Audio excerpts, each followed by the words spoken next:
দেখেছো সেনাপতি মশাই, মুক্তার এই বালার কারুকাজের সাথে পাথরে খোদাই করা চিহ্নগুলো হুবহু এক।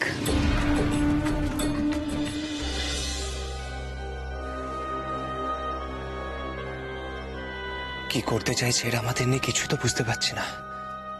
আমাদের আরো সাবধান থাকতে হবে।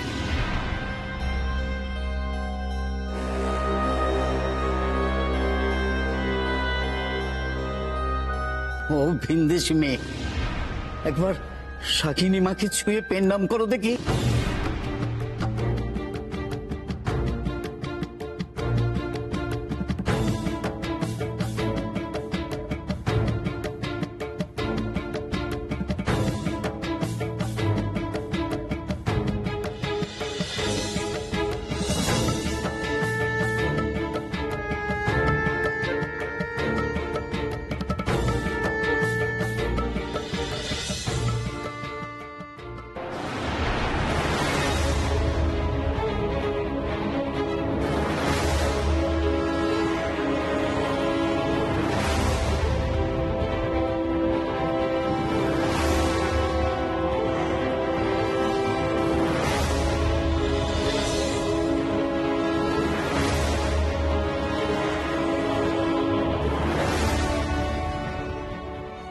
মা, মা গো, দয়া করে ক্ষমা করে দাও মা, আমাদের রক্ষী করো মা, আমাদের রক্ষী করো মা, দয়া করে আমাদের ক্ষমা করে দাও।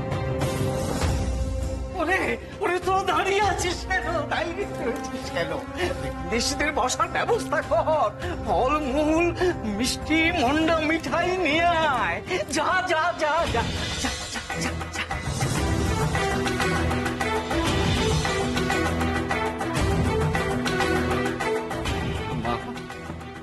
মা গো, ক্ষমা করে দাও মা, ক্ষমা করে দাও, রক্ষা করো মা। তোমাদের আমরা চিনতে পারিনি মা, তোমাদের আমরা চিনতে পারিনি। তুমি দয়া করে বসো, আমাদের একটু সেবা করার সুযোগ দাও মা। তা না হলে আমরা সবাই শাকিনী মায়ের রোষের শিকার হব।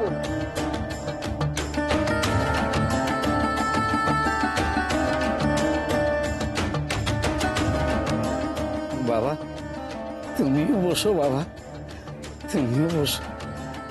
কাল যেতে তোমাদের চিনতে পারিনি, তোমাদের সাথে কত খারাপ ব্যবহার করেছি, তোমাদের তাইরে দিছি, আমাদের ক্ষমা করো বাবা, আমাদের অপরাধ নিও নি।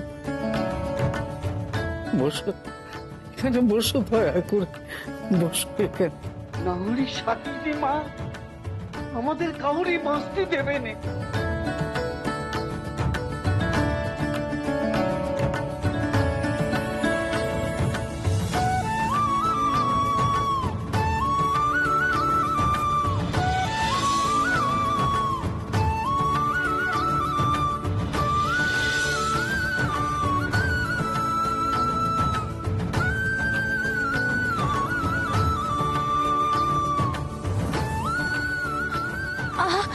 করো কি? তোমরা সবাই আমায় প্রণাম করছো কেন? পেন নাম করবো নে, তুমি যে সাক্ষাৎ শাকিনী মায়ের অংশ গো, একদিন বাদে দয়া করে আমাদের দেখা দিয়েছো।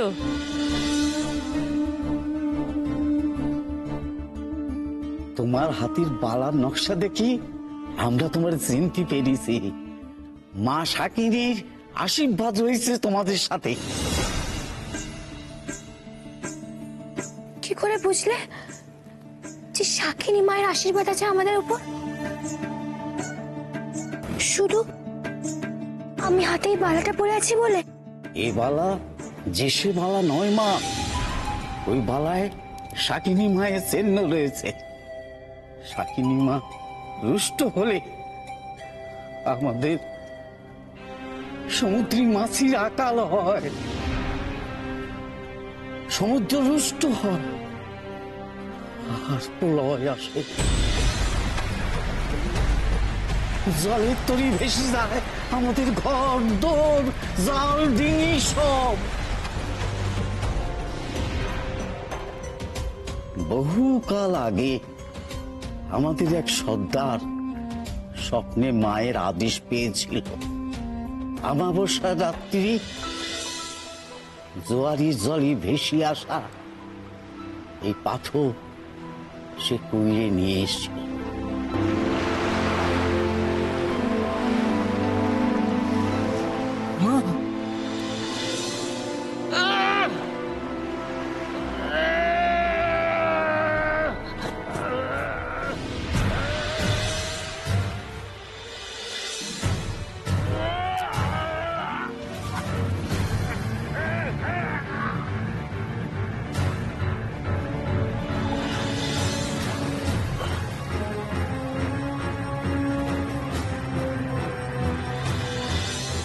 তারপর সেই সর্দার এই গাছের নিচে সেই পাথরকে প্রতিষ্ঠে করে মায়ের পুজো শুরু করে। মা তাকে স্বপ্নে বলেছিলেন একদিন তার আশীর্বাদ পাওয়া কেউ একজন এই গায়ে আসবে, যার শরীরে ওই পাথরের মতো চিহ্ন থাকবে, তাকে যেন আমরা চিনতে ভুল না করি, তাহলে কিন্তু আমাদের সর্বনাশ হয়ে যাবে, সর্বনাশ হয়ে যাবে।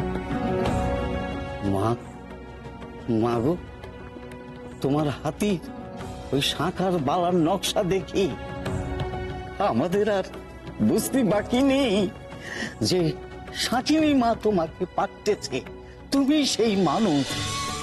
মা, আমাদের ক্ষমা করে দাও, আমাদের রক্ষা করো মা, আমাদের দোষ ত্রুটি সব ক্ষমা করে দাও মা, সব ক্ষমা করে দাও, সব ক্ষমা করে দাও।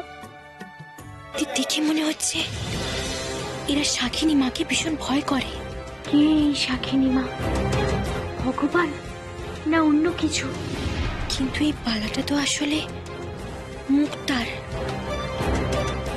তবে কি মুক্তার সাথে শাকিনী মায়ের কোনো যোগ আছে? এসব কি বলছো কি তুমি মণিমল্লিকা? আমি ঠিকই বলছি সুরেন্দ্র,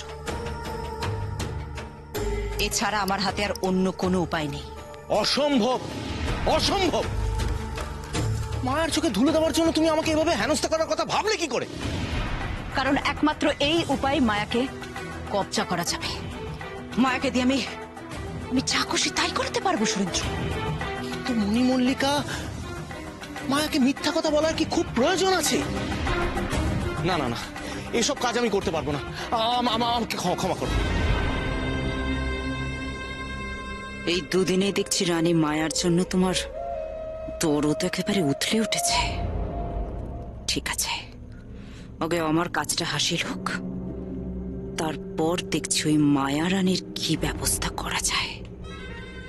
কিন্তু এখন আমাকে মাথা ঠান্ডা রাখতেই হবে। তোমাকে যে মানতে হবে সুরেন্দ্র, কারণ তোমাকে শাস্তি পেতে দেখলে তবেই মায়া অস্থির হবে। তোমার প্রাণদণ্ড দেওয়া হচ্ছে শুনলে তবেই মায়া তোমার প্রাণ বাঁচাতে আসবে, আর তখনই মায়া আমার নির্দেশ মানতে বাধ্য হবে। তা নইলে যে কিছুতেই মায়াকে ওই সগর রানীর দেশে চাপা ফুলের পাহারায় পাঠানো যাচ্ছে না। মায়া কিছুতেই রাজি হচ্ছে না সুরেন্দ্র। প্রথম ফুল পারুল হাতিয়ে নিয়েছে, কিন্তু ওই দ্বিতীয় চাপা ফুল আমি পারুলের হাতে কিছুতেই যেতে দেব না সুরেন্দ্র, কিছুতেই না, কিছুতেই না।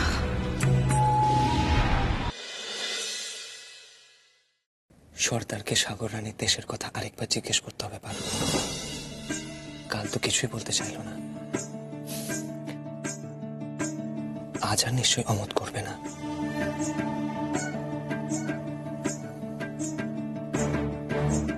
সর্দার কাকা, বলো মা।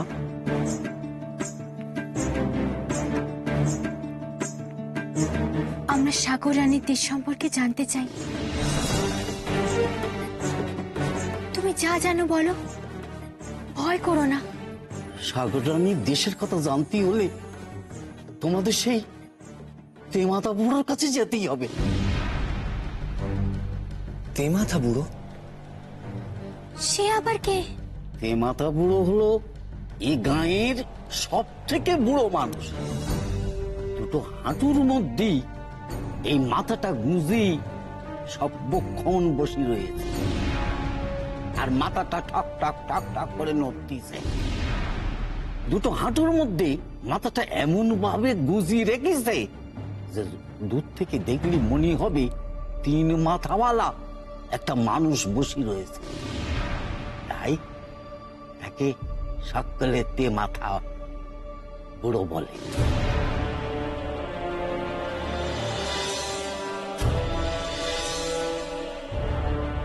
জোয়ান বয়সে ওই তেমাতা বুড়ো একবার ওই সপ্তনিশী গান শুনেছে।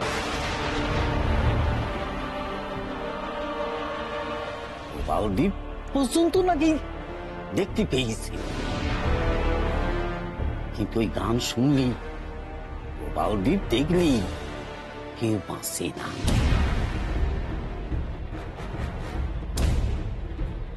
কিন্তু এই বুড়ো কি করি যেন বেঁচে আছে।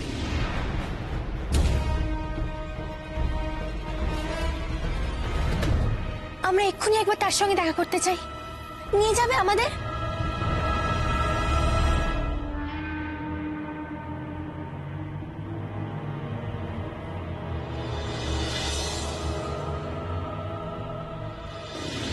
মল্লিকা, তুমি তুমি ওই মায়াকে বশ করার জন্য অন্য কোনো পরিকল্পনা করো। এ কাজ আমার দ্বারা হবে না, হবে না, হবে না বলে দিলাম। ভেবে দেখো সুরেন্দ্র। কি ভেবে দেখবো বলো তো?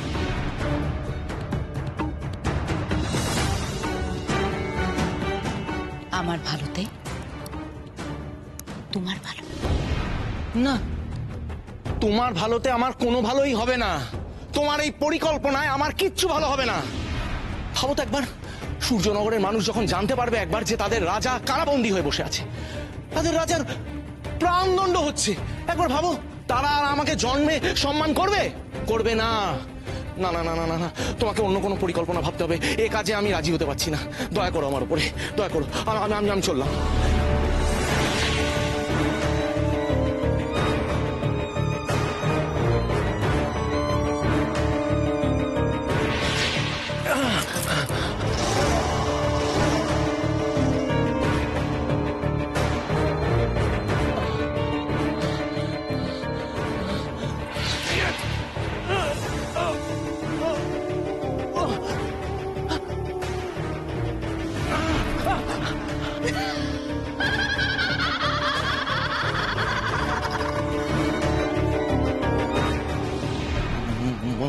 মল্লিকা, তুমি হয়তো ভুলে গেছো সুরেন্দ্র,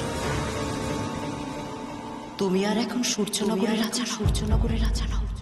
এই সূর্যনগরের সিংহাসনের ওপর, সূর্যনগরের প্রজাদের ওপর তোমার আর কোনো আধিপত্য নেই। এই সূর্যনগরই এখন মহারানী মণিমল্লিকা। তুমি শুধু আমার অনুপস্থিতিতে তন্ত্রমাতার সঙ্গে রাজ্য চালনায় সহায়তা করো।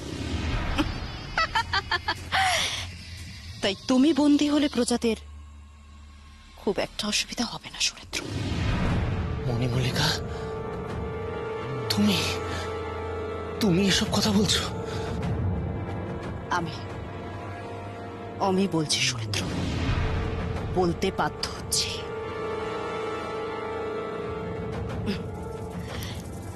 এখনো সময় আছে, ভেবে দেখো তুমি আমার কথা মানবে না মানবে না। না, কোনোভাবে না। কেন তো এই পরিকল্পনা আমি কোনোদিনও রাজি হব না, কোনোদিনও না। রাজার সম্মান পাওয়ার দেখছি বড্ড লোভ তোমার। দাঁড়াও, পাওয়াচ্ছি সম্মান তোমাকে।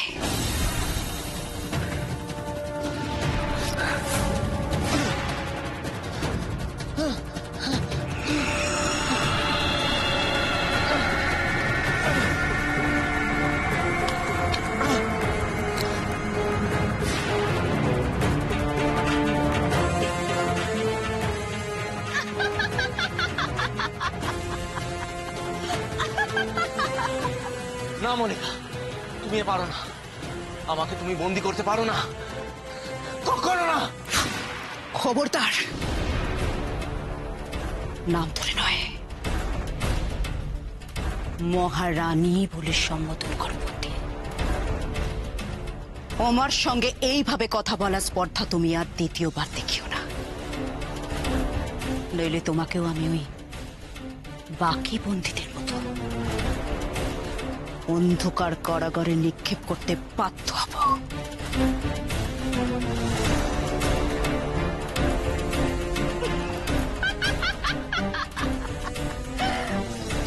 মল্লিকা, মল্লিকা,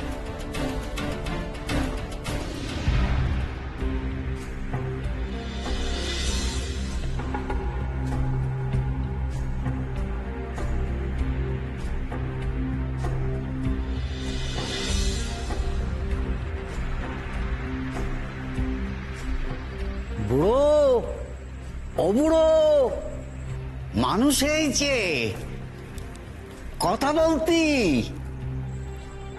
আমার কথা শুনতে পাচ্ছ?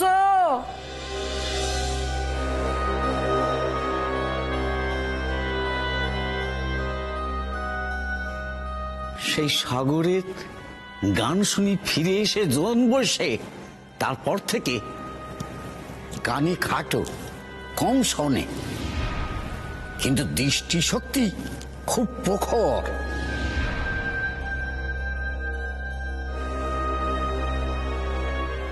আমি ডাকছি।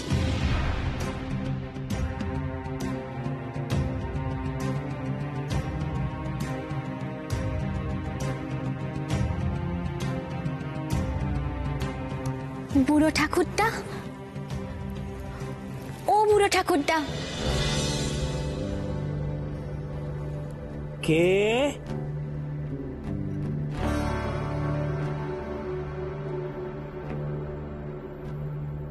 তোরা কে হে? আগে তো কখনো দেখিনি। ওরা হলো ভিনদেশ থেকে এসেছে, আমাদের অতিথি।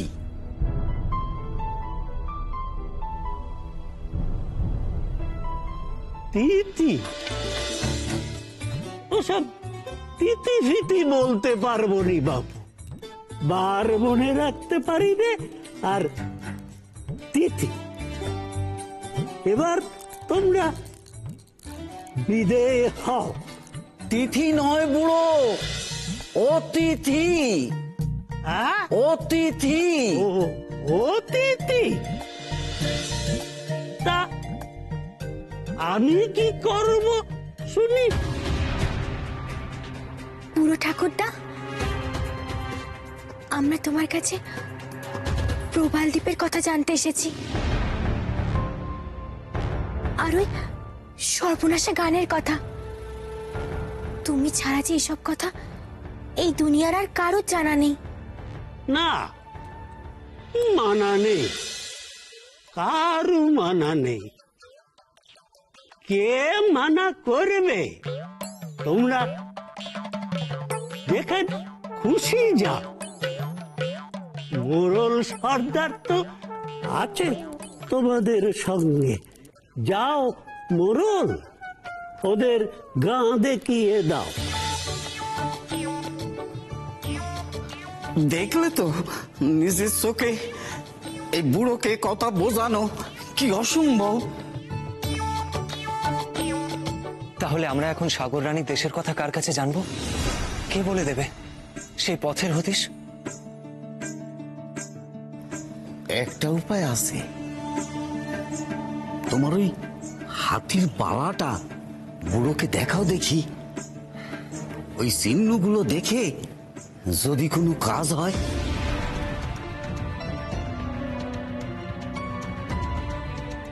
কি বলছিস কি তোরা? তখন থেকে ফুসুন ফুসুন করছিস। এ মেয়ের হাতে শাকিনী মায়ের বালা আছে বুড়ো, শাকিনী মায়ের আশীর্বাদী চিহ্ন দেওয়া বালা। আলা, তুই আমায় তা বললি? এত বড় আস্পর্ধা তোর? যা, বেরিয়ে যা এখান থেকে, বেরিয়ে যা। আজাদ, কিছু হবে না।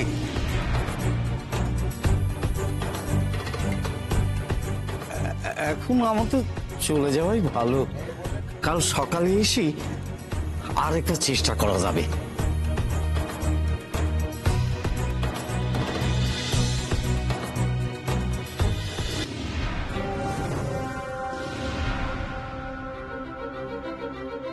এই মেয়ে,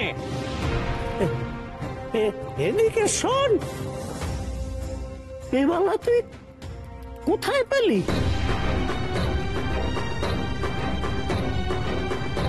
আয় আয়, এদিকে আয় আমার কাছে, এদিকে আয়।